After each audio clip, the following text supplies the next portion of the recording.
Hi guys, welcome back to the channel. Today we are driving over Spur Hill and we are going to talk about the new alignment of Highway 2000 from Williamsfield to Hodges in St. Elizabeth. Now the government has announced that they have started work on this leg of the highway.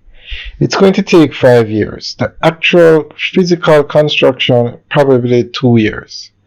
But they've started with the planning of this highway. That takes time and that's part of the 5 years. And the first section of the highway that's going to be built is going to be a bypass for Spur Hill.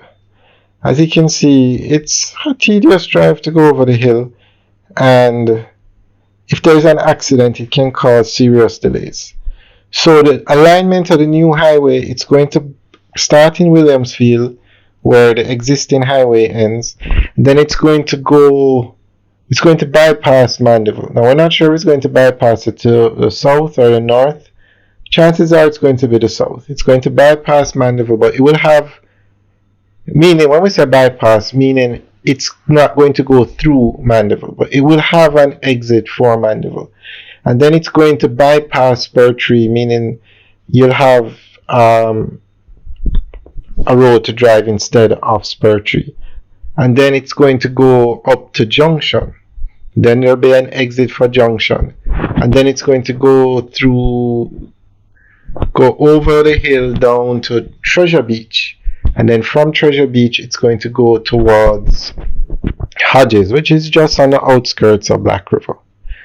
So this is a new alignment because the original alignment of the highway had the highway going through Balaclava and then into Mount Pelion.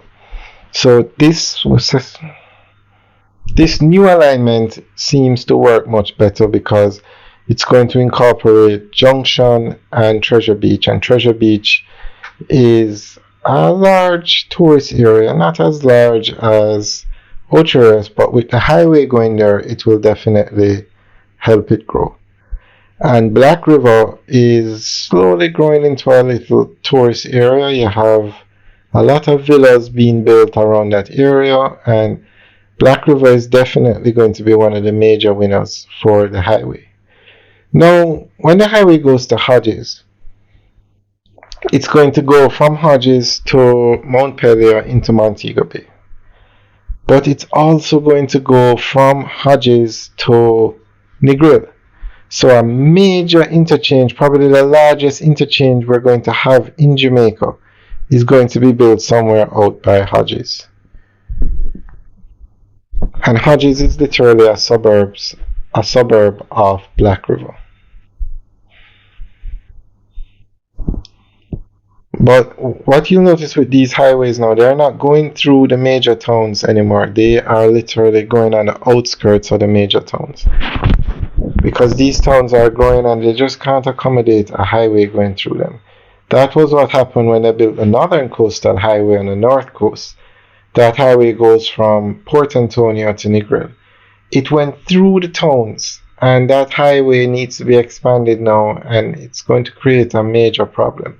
So they're actually going to be building bypasses for some of the main towns, such as Discovery Bay and Runaway Bay. So they're taking the same concept with this highway on the south coast. It's not going to go through the towns. That's why they say it's going to bypass the towns. It's just going to go on the outskirts. But the major towns will have exits. It's a pity all the towns couldn't have exits, but it's a toll road.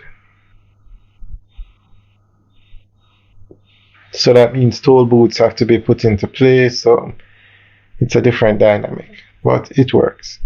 So we'll keep you guys updated on this project, and especially the bypass of Spur Hill, as more details become available. Alright guys, enjoy the rest of the tour as we go over the hill. Have a good day.